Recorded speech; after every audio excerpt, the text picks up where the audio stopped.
Call to order and recording of members present and absent. Hanson. Here. Hanson. Kane. Here. McDermott. Here. Pingleton. Here. Open meeting compliance statement read. I, the undersigned clerk of the Board of Education of the Alva Independent School District, number 1 of Woods County, Oklahoma, certify that prior to December 15th of the last calendar year, the date, time, and place of this regular meeting was filed in the office of the County Clerk of Woods County, Oklahoma. I also certify that at least 24 hours prior to this meeting, excluding Saturdays, Sundays, and holidays, notice of the date, time, place, and agenda of this meeting was posted in prominent public view at the office of the superintendent. Thank you, Carrie. We'll now administer the oath of office to our newest board member, Mr. Paul Barton, seat number 5.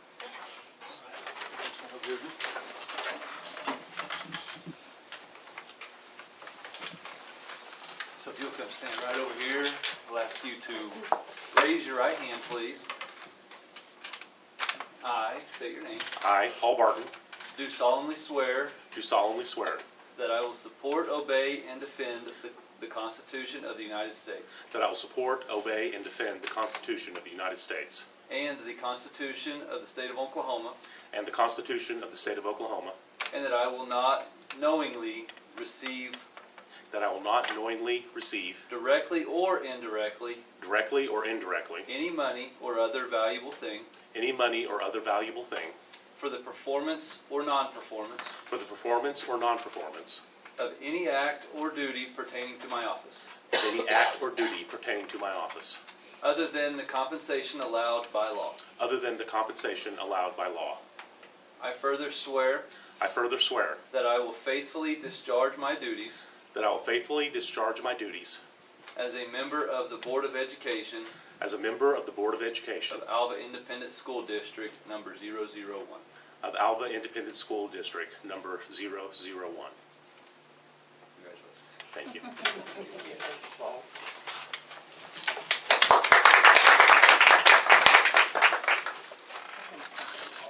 Go ahead and sign it now. Yeah, and Paul needs to sign also. Let's have you sign your life away here. Let's sign those 3 pages.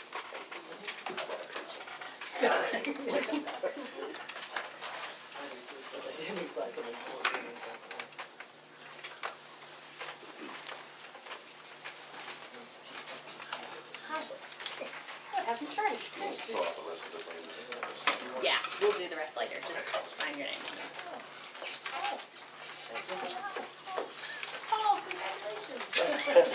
Thank you. Too much to register. Happening. I'm so happy for you. Good job. He's got pencils. When it's ready to sign, we'll get it. Welcome. Thank you. Item number 6, consent agenda. All of the following items, which concern reports and items of a routine nature, normally approved by one board vote, unless any board member desires to have a separate vote on any or all of these items. The consent agenda consists of a discussion, consideration, and the approval of the following. Are there any additions of new business to the agenda? There are none.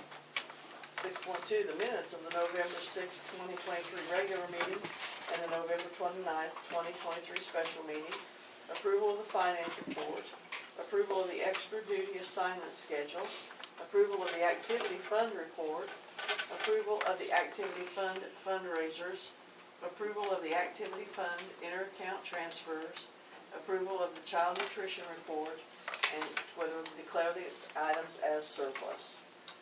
Okay, so we'll go back up to agenda item 6.2. If you will click on that agenda item, you can see the 2 attachments for the November 6th and the November 29th special meeting. Do not see any errors to those minutes. Thank you, Mrs. Owen. If you look at agenda item 6.3, you have 2 attachments there. We'll start with the bottom attachment, the November investments. If you'll open that up, these investments are done by our Woods County Treasurer's Office. All of those are current and up to date. Close that out and look at the top finance report. So these are going to be our 5 areas of chargeables up through November. So when we get to December, we'll be halfway through our fiscal year, and I'll bring back to you kind of a year-to-date overall on our collections, our revenue collections. So we'll start first with our gross production. You can see we're $441,602.56 below what we collected last year. Looking at some different financial reports and oil trading and so forth, it does not appear that is going to go up much. It's about $75 to $77 a barrel. As we all know, our budget in our district is significantly affected by gross production, and so we are lagging much further behind than we have in years past. Again, you look at motor vehicle tax, you can see year to date, we are $6,272 down there. Our REA tax, which is our electrical tax collections, we are down $28,000 there. Our school land earnings is up just a little bit. Those seem to remain pretty steady from year to year. And then you'll see our county floor mill tax, again, we are down $8,000. So not really trying to paint a gloomy picture, but I think it is one to be concerned as we talk about moving forward the financial climate and market, not only here in Oklahoma, across the nation, with interest rates and so forth, is something to be aware of. If you look on the second page of that attachment, you can see all of those numbers are, what I've done is I've put our revenue and expense in graph form on page 2. Am I messed up, Miss Owen? I think her computer died. I think my battery's dead. Oh, okay. Oh, More than one way. Okay. I can take it right off of here. Okay. I'll be fine. If you look at the comparison of charts there on page 3, so this information you see revenue and expense is what you see on the above graphs. Looking on page 4 to date, we've seen a revenue decrease from FY23 to FY24 of $244,000, and our expenses have increased $692,000 roughly. So I'm going to take you on a deeper dive of those when we get halfway through the fiscal year after next month, and kind of show you where some of those costs are going to be, and it's going to be in fuel, it's going to be in salaries with our teacher pay raise, our support salary increase, and so forth, and then we just see a general increase in all items, inflationary, okay? If you look at agenda item 6.4, extra duty assignment, if you'll open up that attachment, there is one addition to the extra duty assignment. If you look on page 2, we have J.C. Heaton there as assistant basketball coach at the middle school, $1,000. J.C. is going to help assist with our practices out at the rec center. I appreciate her willing to do this. I also want to take a minute to recognize Trey Johnson, Juan Lucia, Jeannie Wilson. They've done a great job, and really proud of those young people, the work that they're giving us, the time they put in with kids. It's very difficult job, and super proud of them. Proud that I have a student that gets to be influenced by those 3 people each day. So thank you to them. Activity fund report. On our activity fund report, agenda item 6.5, you will see 2 attachments there. We have year-to-date, and then you have a monthly total. Right now, if you look at, let's go ahead and look at the top one, the year-to-date. If you draw your attention to 909, you can look across there and see the balance that they currently have in band is $26.79. So I want to point out that low balance. Part of that is going to be their trip to the Liberty Bowl, paying out of that account. Dr. Niswonger and Ms. Martini are diligently watching that account, and so I appreciate their work on that. Agenda item 6.6, we do not have any activity fundraisers for the month. Agenda item 6.7, if you'll open up that attachment, this is an inter-account transfer from Washington Elementary to Lincoln Elementary and Longfellow Elementary, and this is the money that was raised from their color run in Monster Mash and Dash. I guess it was the Monster Mash and Dash. And so each one of those schools will receive $2,903 from that fundraiser. Want to commend them on their work and our community for the donations, the registrations, and the support. A great fundraiser for our young people. Agenda item 6.8, we have our child nutrition report. We just completed our audit. I want to thank Mrs. Gasper as she has stepped in and helped with child nutrition with Ms. Durkee leaving. And Ms. Gasper has done a great job. It is a steep learning curve. You're audited every 6 years, and so this was our 6th year. And in that time, that was pre-COVID, and a lot has changed from before COVID to now. And so there are some deficiencies that we're reviewing, but we have already made many of those corrections, and I will bring those back to you and kind of tell you what our corrective action plan is next month. If you'll look at our lunches to date, I want to let you know that we served the Thanksgiving meal on December 10th, district-wide. We served 614 students. Middle school had the highest number, 177 ate that day. You can see in our counts, the number was up for the month of November compared to last year. In fact, it appears to be up compared to all other years except for our breakfast in 21-22. So cafeteria appears to be doing well. Items of surplus, agenda item 6.9. We have a couple of items of surplus here in our lunchroom at Longfellow Elementary, a milk box cooler that they are surplus. Are there any questions regarding the consent agenda?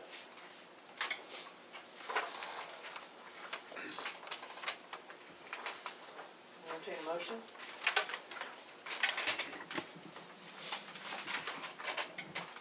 Make a motion that we approve 6.1 through 6.9 as presented. Second. Pingleton, Yes. McDermott, Yes. Kane, Yes. Hanson, Yes. Barton. Yes. Item number 7, vote to approve purchase order encumbrances for the following funds for fiscal year 24. 7.1, the general fund as referenced. 7.2, the building fund as referenced. Okay, agenda item 7.1. We will go through a couple of these purchase orders. That will be the top attachment on that agenda item.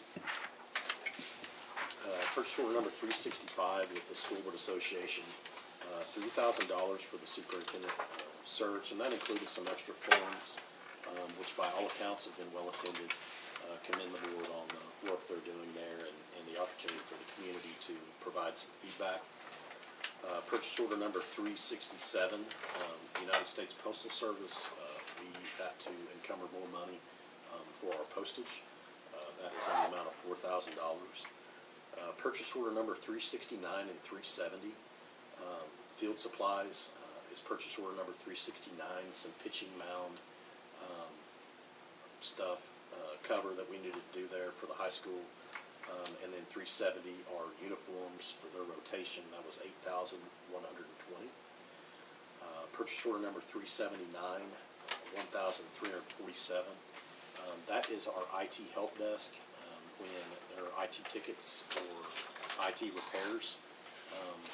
Also use that for cleaning supply or cleaning and building maintenance. We use that software to do that, so that will be renewed and begin working soon.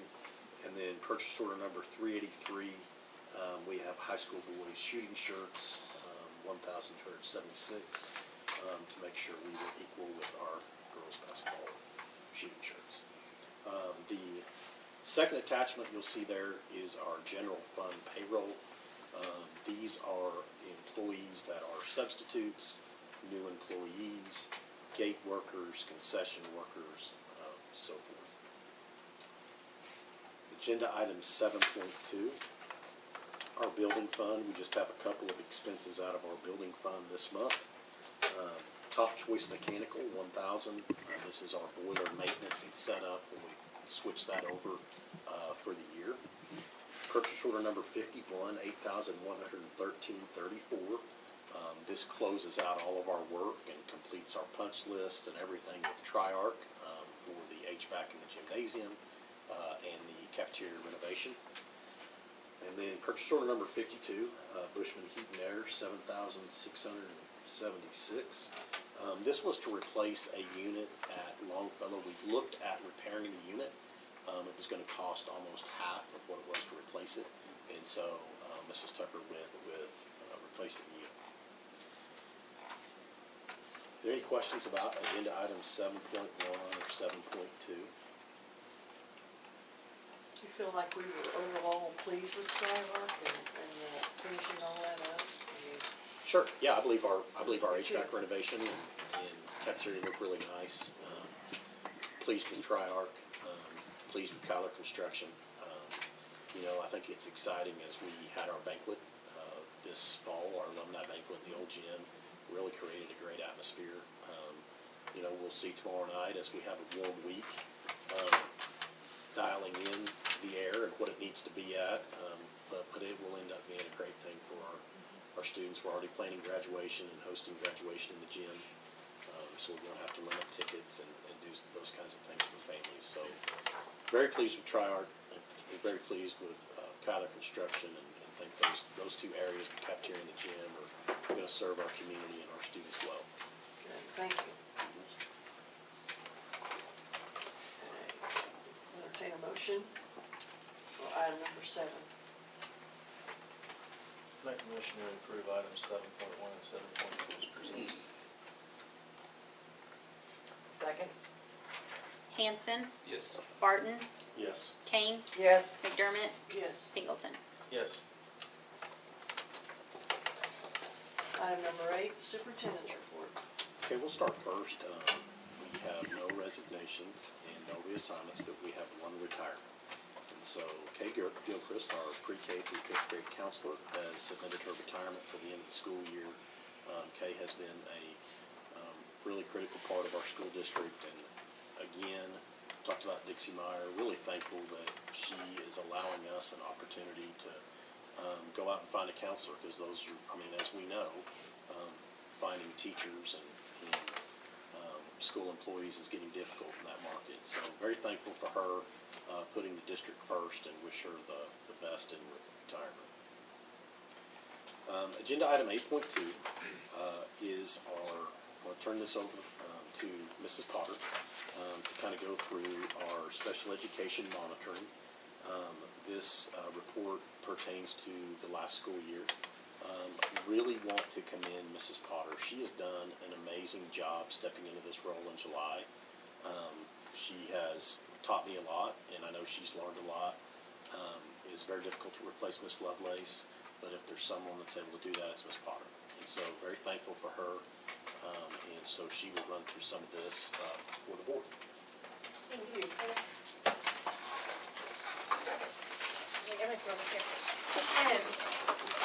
I want to give a huge shout out to my special ed teachers, because this could not have been done without them. Ms. Houston, our speech pathologist, they are all a huge part of writing IEPs, and there's little boxes that need checked and little minor details that have to be done, and they are very good at making sure all that's covered so that we can have a report. And this is a very exciting one to present to you guys. I'm very happy with the results. So I'm actually going to come back to this one. This is a summary of everything. So Mr. Argo, can we go to the determination there? Okay, so the state monitors 16 different indicators, and they pull out, I think it's 9 indicators for to report federally. And this is the one that they report federally. And it kind of covers everything that our students with IEPs, how they perform on things, how compliant we are. And this first one is the compliance matrix. So the first 3 that you see, 4B, 9, and 10, are all the representation across ethnic groups and how equal they are for our students who are on IEP. So over here where you can see the targets met, we have achieved all of those.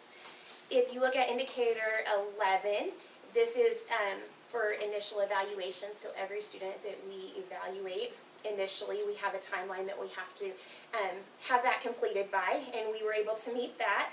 And then indicator 12 has to do with our 3-year-old and pre-K students transitioning into kindergarten. As they cross that gap from pre-K into kindergarten, we do a transition with them and have to make sure there's a lot of indicators that we meet with that. And then same with indicator 13, we also have a transition from middle school to high school. So those teachers at Washington and at middle school have a little extra to do to make sure those transitions are met, and the State Department has all the stuff that they need for those. So we did meet those. During the transition this summer in the special education director, there was a transition that was not, a timeline that was not met, so we did miss one, but we got a bonus point down at the bottom. So Mr. Argo, if you will scroll down, you can see that we achieved 16 points out of 16, so we have 100% compliance on that. And then the following page of this is the accountability matrix. So the first 3 up there have to do with graduation of our students who are on IEPs. And the target met, we did meet those. Indicator 1 has to do with that. Sorry, indicator 3 talks about state testing and how many of our students on IEPs participate in state testing. So those were met. And then indicator 3B has to do with the results of testing. So we met all of them. There's just one there that we did not meet, and it has to do with 11th grade math. Indicator 7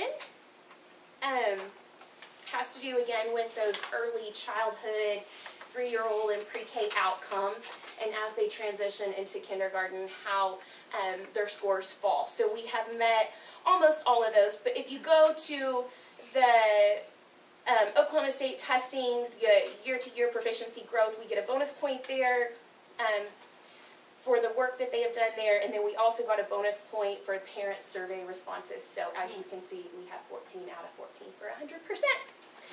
And then the last page there just summarizes the compliance performance and the results performance for 100% accuracy. It puts us on a tier 1, which means that we meet the requirements. So along with this form, we also have a risk score. And I have to give the staff at central office credit for a lot of this stuff they take care of. So thank you to all of you down there that keep track of me on this. And I will admit that I am learning on this one as well. I'm not quite as familiar with some of these results. As you can see, we are doing, I'm going to explain this like golf. We want a low score here. So we want the zeros. The one that I want to bring to your attention, I actually called the State Department on myself today because we have no change on our change in special ed director for the 23-24 school year.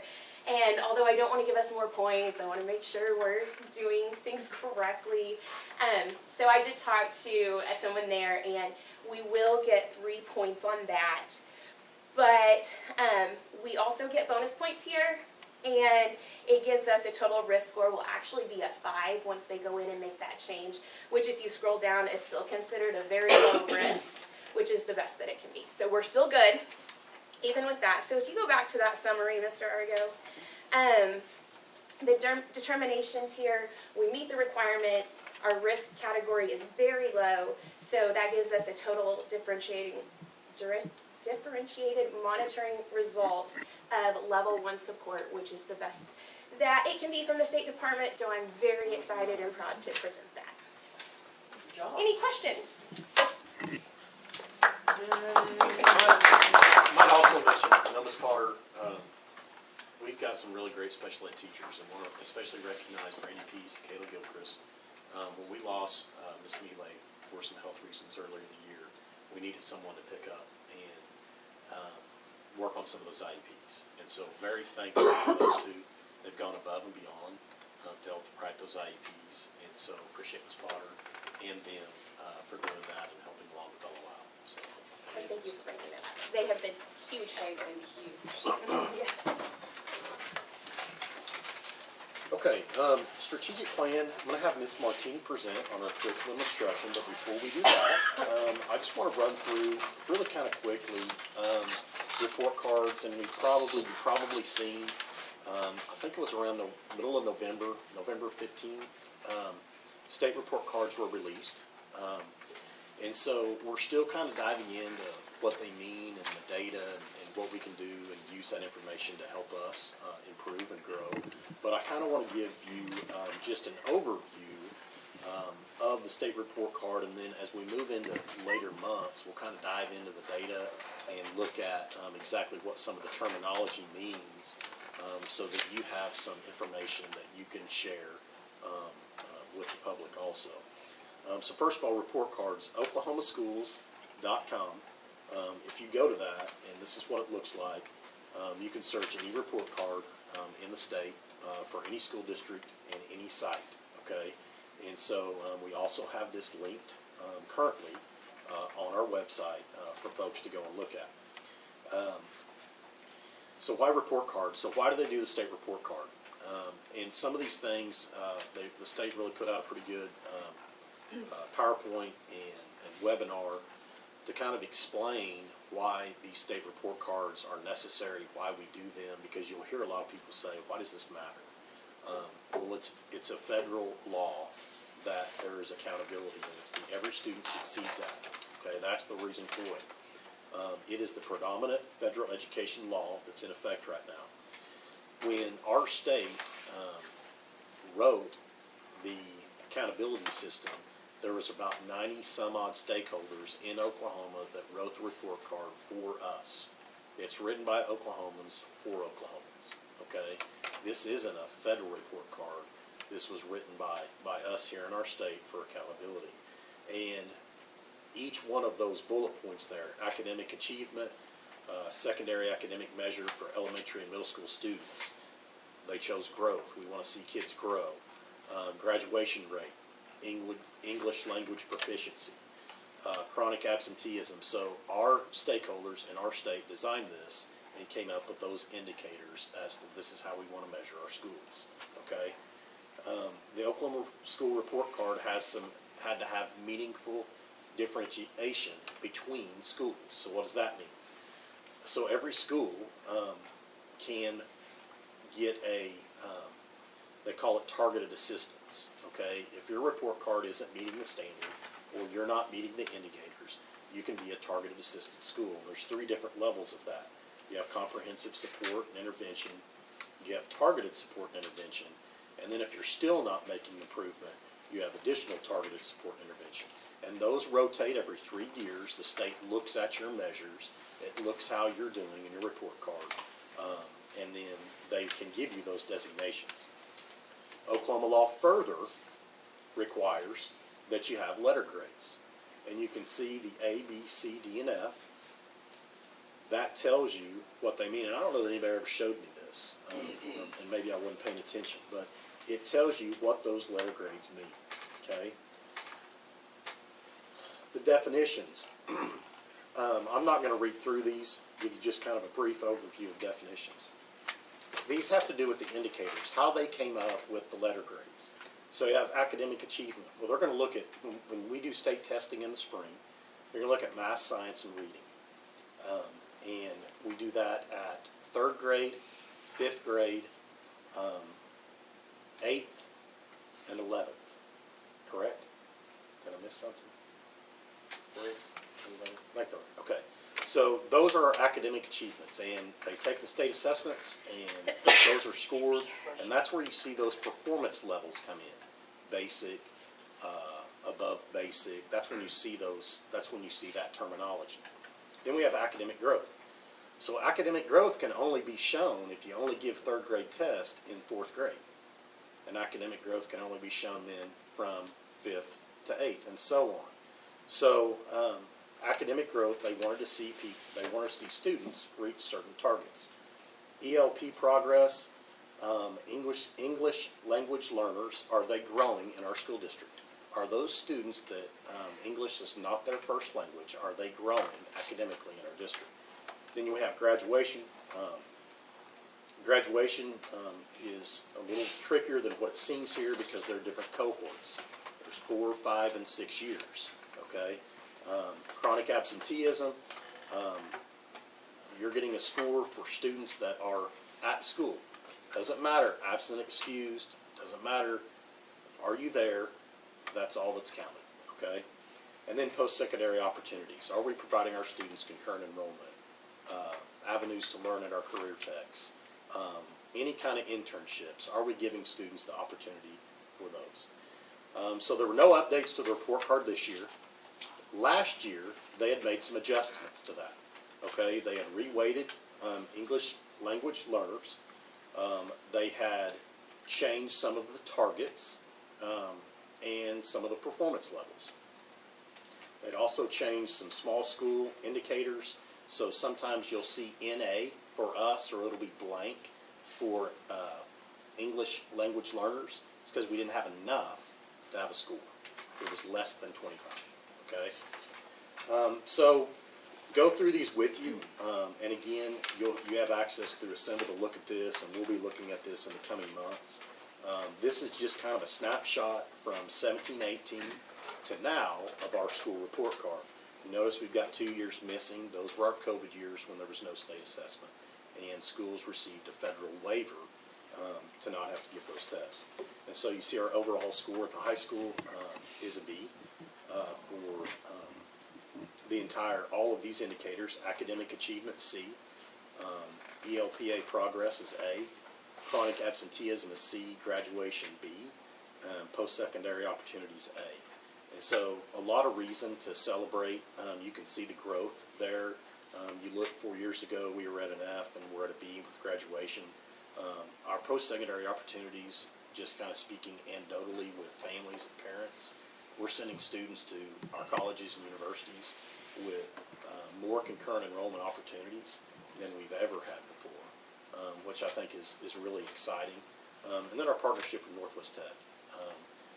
We kind of have the trifecta of education here in Alva, and I think it's very reflective when you look at our post-secondary school.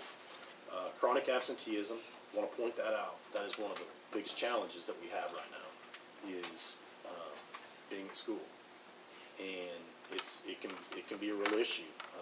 You can remember a year ago we really tried to work on chronic absenteeism, and we need you to be at school, and it's difficult. And so the reason why it's important is because it's a reflection on our state report card. And so we want to, we all want A's, or at least I want an A on a report card. And so the way to do that is we got to be at school.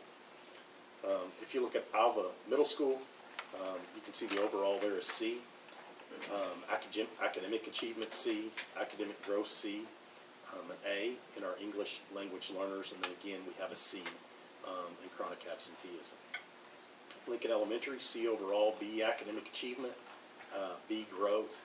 I really want to kind of point out here, this is really impressive to me because when you look at 17-18, whoever the principal was up there must not know what they were doing, because you look at where they've gone from a C to a B is really impressive in academic growth, because you're taking kids to another level when they move up.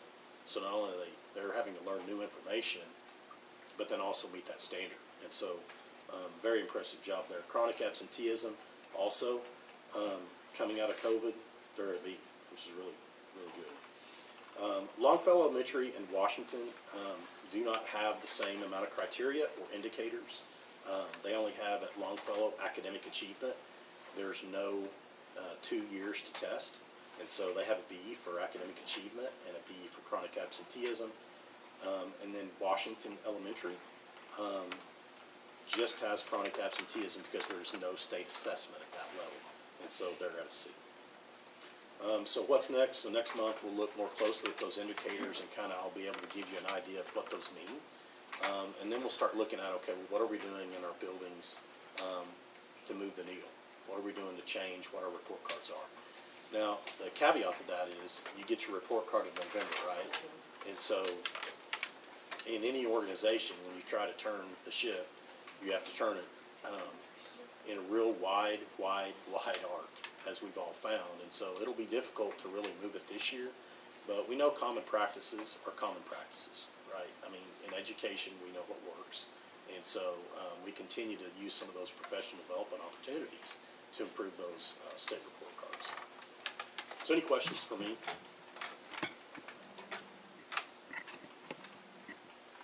For absenteeism, does events where we DCA and don't count when absent, does that count against us?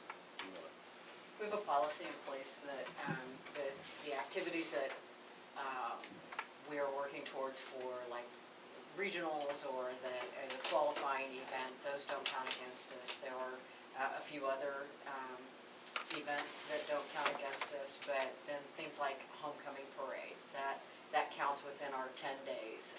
A student can be DCA'd up to 10 days for things that are not a qualifying event. And so for anything else, then we have to count the 10 days and then we have to count them absent. But for the most part, what we have are events that are looking for qualification for a higher competition. Thank you. And so that's a challenge. I mean, right, you know, you miss, not only do you miss for student programs, but then if you miss for anything else, it's kind of double-edged sword. We all know the value of student programs. I mean, for a lot of us, that's why you woke up in the morning and went to school, was for student programs. And so it's a balancing act there to make sure our students are getting good seat time, but then also involved in finding their place in high school and middle school. Anything else? Good question, Sharon. Thank you. Okay, so I will turn it over now to Ms. Martini to give us an update on strategic plan, curriculum, and instruction. Okay, so I was moved over to curriculum and instruction this year with Mrs. Potter, and since she already presented once tonight, I said that I would take the lead and just do it. So, if you remember, each of our buildings came together and created a committee, and we chose action steps that we wanted to address in our building. And for Washington, in the area of curriculum and instruction, they chose research-based instructional strategies. And this is all about literacy, the best way to use this in our lessons, to teach it, to assess it, implement all of those great things. So at Washington, kinder and first grade are using the Hegarty curriculum for phonemic awareness. And, you know, phonemic awareness is the ability to manipulate individual sounds. And at the last, one of the board meetings down at Central, or a little presentation we had, oh my gosh, Madison, thank you. Mrs. Williams, I'm trying to Stephanie Madison. This happens every time. Jeez. This is great. Everybody introduce yourselves to Ms. Martini. Put a podium up and let's see how we all do. Yeah, I hate it. Mrs. Williams brought a little booklet and kind of showed us, flipped through it to show us kind of what they do in each one of those classrooms. So that's a great thing that they do at Washington. They also use switch slides. Another area that they wanted to focus on was increased awareness of career pathways. And many of the schools chose this. Washington, Longfellow, and Lincoln. They all are working on this kind of in their own little ways. And this is, you know, this is part of our ICAP. This is, you know, they're all working on that. They're trying to develop college awareness and, you know, make things fun. And so, you know, at Washington, each grade level's scheduling individual field trips, and they're having speakers. They've been to the police department, the fire department, and the sheriff department. And in first grade, they are doing a virtual field trip to Amazon facilities. I thought that sounded really awesome. Yeah, so have you done that yet? Liz Brothers was doing it, yes. Last week, I think. Yeah, started it. I thought that was very neat. Very cool. Anyways, so roadblocks for their implementation, they didn't have any. The plan to, you know, so there's no plan to overcome them. They completed all of their action steps. And the next steps is they're going to schedule some more PD for their teachers for the Hegarty program and continue to implement career awareness. So that's what they're working on. At Longfellow, they, again, are doing the individual career academic plan. I'm not going to repeat all of that for you, but Mrs. Gilchrist has been discussing careers, and and attending college or other trainings in class with students. On December 18th, the students and staff will wear their college t-shirts supporting which school they attended or plan to attend. So they're just trying to do fun little events, just to, make it known, that their teachers went to college and what all that looks like. So Mrs. Gilchrist has also been talking about careers in counseling. The students were given a worksheet to write about their future career choices, and then they're going to have a career day, December 4th through the 8th, where students can dress as their future career and do a presentation in front of their peers. So I thought that was a fun little activity. At Longfellow, they also are working, their second goal is to work on targeted interventions, and they are looking at their MAPS scores, their data, to determine the gaps. And so the teachers there have been reviewing the data, looking at curriculum maps, making adjustments. The third grade has started their mid-year MAPS testing in reading. They started that in the week of November 25th, and they're going to see what areas they need to go back and give a little more instruction on. So they don't have any roadblocks. The action steps not accomplished. It's just taking a little bit longer for them to get into some of those steps, and so those will go on through December. And the next steps are to continue to look at map data to adjust instruction for student needs. And they MAPS test, like the other buildings, 3 times a year. At Lincoln, again, they are going to increase awareness of career pathways. They are going to do that by, Miss Oklahoma came and talked to them about being a teacher. And the students wore their favorite college or Votex shirts on the Friday before the Bedlam game. And the teachers talked to their students about after high school options. This wasn't a huge area that Lincoln chose. They had one step that they chose. There were no roadblocks. They accomplished everything they needed to. And the next steps, they're going to invite some Northwestern students to, some of the seniors to come down and talk to the school and tell them about college and kind of, their experience and what their steps were to get through college. At the middle school, we chose research-based instructional strategies. This is all about literacy, incorporating literacy. This is, the same as Washington. We did choose a different route to go down. We are promoting writing in all of our content areas. Students are asked to write for different purposes in reading, math, social studies, science, and ELA. So each core class had to create a project or a paper requiring the students to summarize, paraphrase, or use direct quotations, and then cite those sources. So that's something we're really trying to promote at the middle school. Also, we are working on engagement strategies, and this is making sure that the kids are participating in the class. It's not just the instructor getting up there and lecturing. We want the kids hands-on. We want them, involved in their own learning. And so we're providing, a structure to help motivate the kids to want to work on those things. And, giving them an experience that will, motivate them and challenge them. We had a presenter, Todd Luke, came and presented at the beginning of the year. Also, and he has his own book that has, engagement strategies. We also have looked at some K-20 strategies. We do these a lot.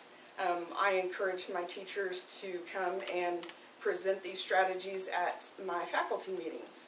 So one of the first faculty meetings, history, presented I Notice, I Wonder, and this is like they brought up a picture and you're supposed to look at it and be like, oh, I noticed this, I noticed this. Well, I wonder this. So it's, they're looking at different aspects of it and making them really think about it. My elective teachers presented Always, Sometimes, and Never True. That was a fun little activity. I'm especially excited about math, who are presenting Wednesday morning, a snowball fight. I'm not real sure what that one, I'm not sure what goes along with that, but if you are free Wednesday morning at 7:45, you can swing by and watch the snowball fight. So we didn't have any roadblocks.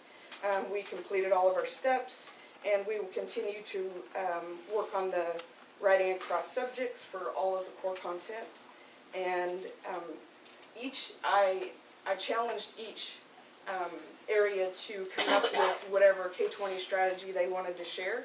So throughout our faculty meetings for the rest of the year, they'll be sharing a strategy each time. And they love sharing strategies with the other teachers and making the teachers, be their classroom. It's good fun for them. At the high school, they, again, are working on engagement strategies. Theirs looks a little bit differently. They have ICLE, who is providing professional development for them, for their math and their ELA teachers, and that's the International Center for Leadership Education. And they are essentially doing the same type of thing that happened at the middle school. They're looking at all of the standards. They're making sure that they're prioritizing those standards and trying to help the teachers, find the best way to provide instruction to the students. The only roadblocks is when you have that much PD, those teachers are out of the classroom a lot. And that's very hard for the teachers to be away, and it's hard for the students at times too. The plan to overcome that, they just feel that the quality time in the training outweighs, missing class. And they've completed their steps, and the next step, that's really the only primary focus that they have, and they're continuing to work on this for the rest of the school year. And that's all. Any questions for Ms. Martini or the principal?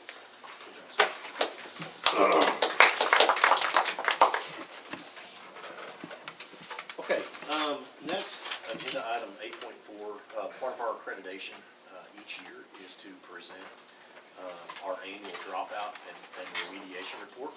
And so I will turn that over to Dr. Neiswanger for her to go through this chart and inform you on that.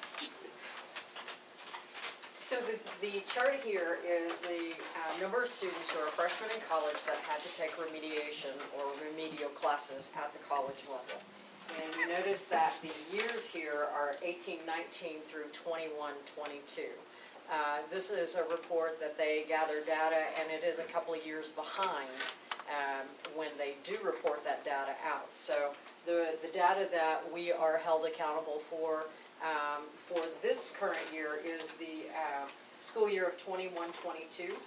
We had 25 freshman students. None of those students required remediation in science, English, or reading. 2 of them required remediation in the area of math, which accounts for 8% of our college freshmen. So total developmental students that for us for that current year, or for the current reporting year of 21-22 is the 2 students and 8%. So Jane, I see a question on your face. I do have a question. Yes. The universities are handling this differently. From what I can tell, the 0 level courses have gone away. So how are you tracking this? I can't see, obviously your numbers have gone to nothing. So Jane, let me answer that for Which her doesn't, because, I know. so we go to the state, so where you get this information each year, we call state regents for higher ed, and we ask them for the remediation dropout report, and then they send that to us. How they track that now, I don't know. I don't know either, so. That's a great, that's a good It's a great question. Well, But you're right. It There- cannot be accurate. I mean, can it? I wouldn't think it would be, but you can only get the information you can get. Right, right. And how are they And tracked? 25 is a full-time student, Right. so, Oklahoma student. correct, Oklahoma student, 12 hours. And so, yeah, so that's the information they give us.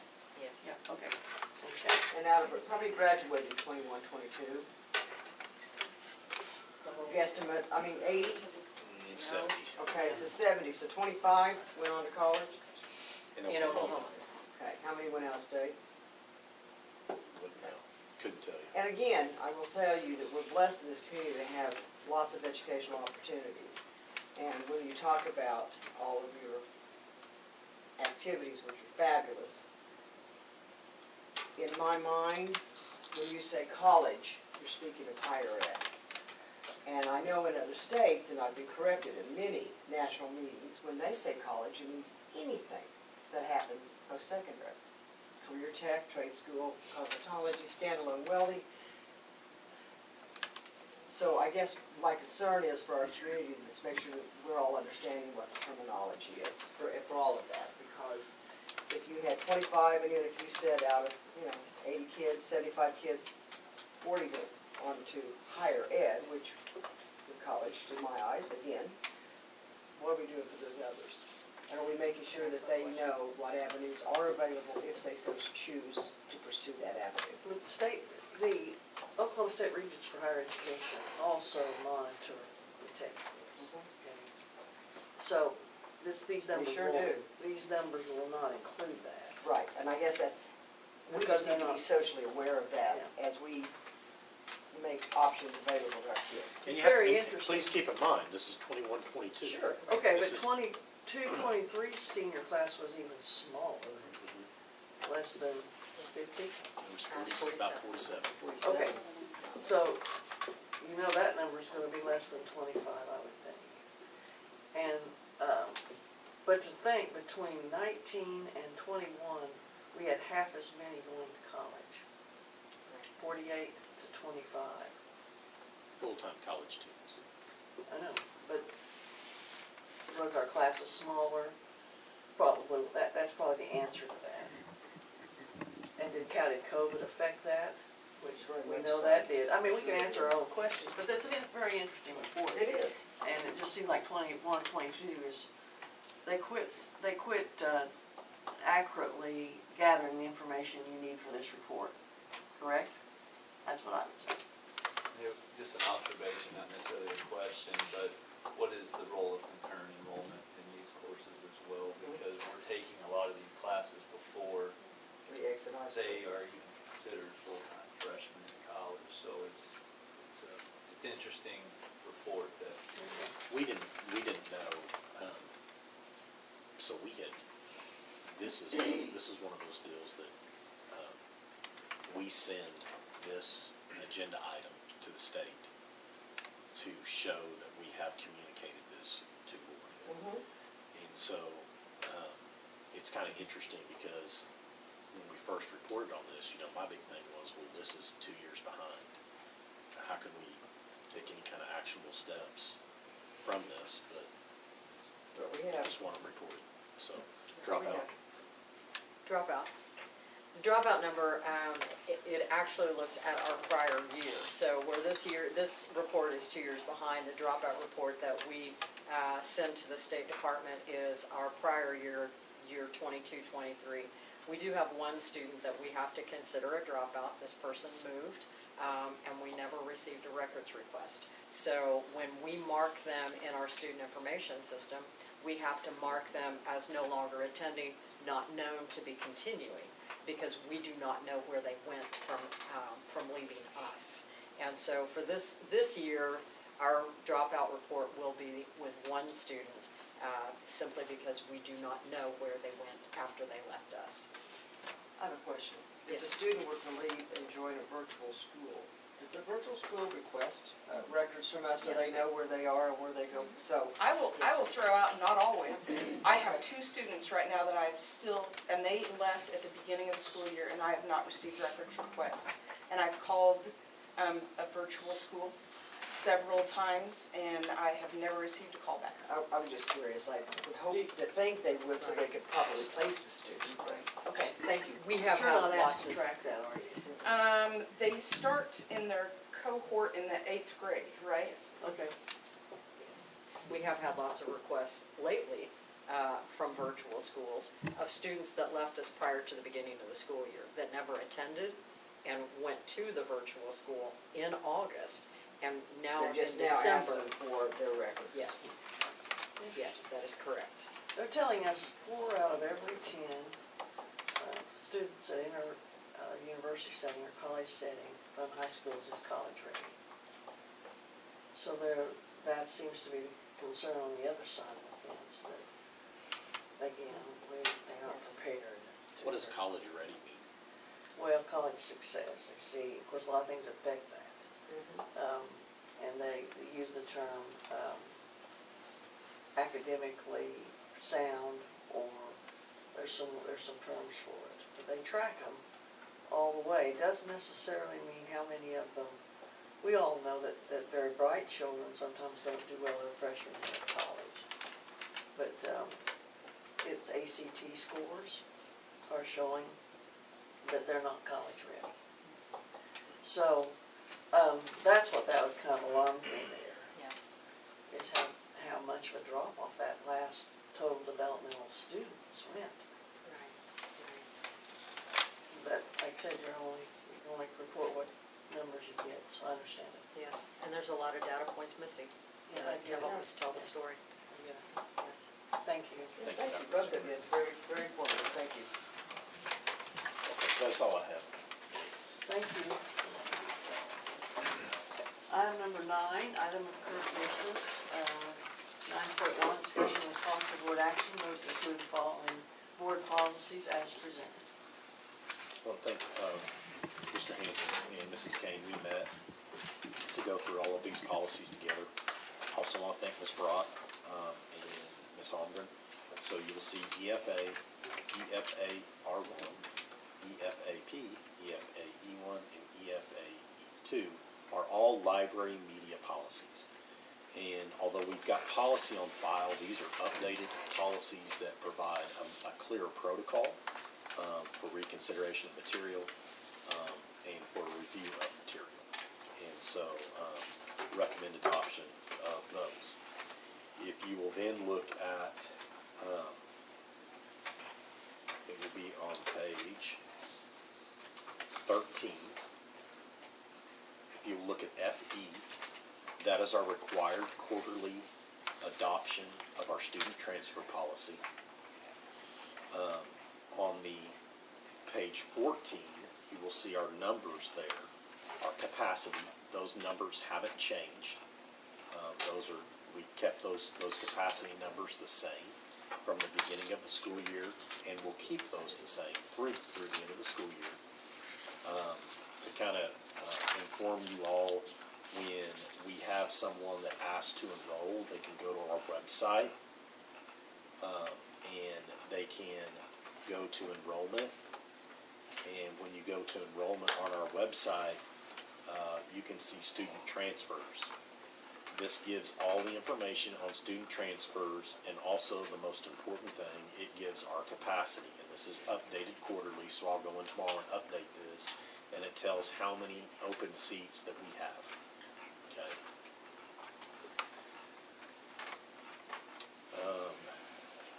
FNCDR. This policy is with regard to bullying. There were some changes to this policy from the perspective of electronic bullying and also the investigative procedures and protocols. It is required that all districts have a bullying policy. We currently have one. We would just be adopting with those underlined revisions.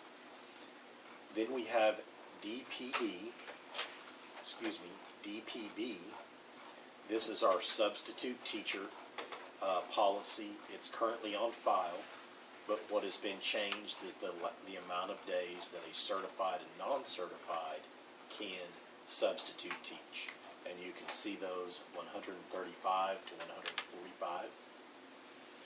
And then lastly, wellness policy. This came about from our audit and ensuring that we were following this policy and had this policy on file, which we did, but it had not been updated in some time. So we met last week with Ms. Martini, Ms. Gaspard, Ashley Ferguson, Brenda Rose was unable to attend, Mrs. Hall, and can't think. Met with the committee that we determined we're going to start meeting more often to make sure that we are following our wellness policy. On the recommendation of our auditor, child nutrition auditor, if you look at the last page, which is page 30, it's not the last page, I guess, on page 30, and I'm going to make this a little bit bigger. We had to, this previously said that we could only, there was no fundraisers could be served any food during the school day unless they were smart snacks. And one of the things they go through on your audit is they go check vending machines. If your vending machines are plugged in during a serving time, you get a deficiency. They'll pull stuff out of your vending machines and they'll read the packaging and they'll see if it meets smart snack requirements. And so, if you remember, we disallowed the majority of that because nothing could meet smart snack requirements. And we were, I think fuzzy would be the understatement on how to even apply this. After meeting with our auditor, who was fantastic, she brought to our attention that we have an exemption to that smart snack, and we have 30 of them. And so we are changing that letter F so that if a group is going to use a fundraiser that serves food, they can complete that exemption policy and still be allowed to do that. They can't serve it during a breakfast or lunchtime, but they can still do that if it doesn't meet smart snack requirements and they've completed the exemption form. So, Is that 30 per district? 30 per district, correct. Okay, so thankfully we have Ms. Gaspard, who's wonderful, and I mean, it's a lot of information with child nutrition. She's done a great job. So that is the revision to this wellness policy. Okay? If there are no questions, I would recommend approval of these policies. And thank you again, Mr. Hanson, Ms. Kane. My pleasure. Ready to go to Chick-fil-A. Mr. Orr, these bullying policies are for student bullying, correct? Correct. Because we had a neighboring school, that's gone through a rough time of some things that happened in their athletic programs, bullying from the adult side of things. Do we have policies that address those issues if a child is bullied by a teacher or a coach or somebody in leadership? Bullying's bullying. I don't know that Well, there's you a read differentiation.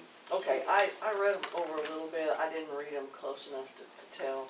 Most of them address student, but it may be the bullying to a student, maybe, and not a student by a student.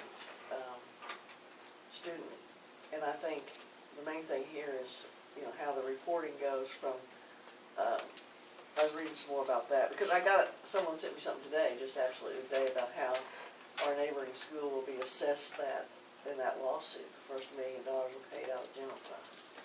And then the next part of that's now assessed to the taxpayers. And they will be assessed to their taxes, to their land.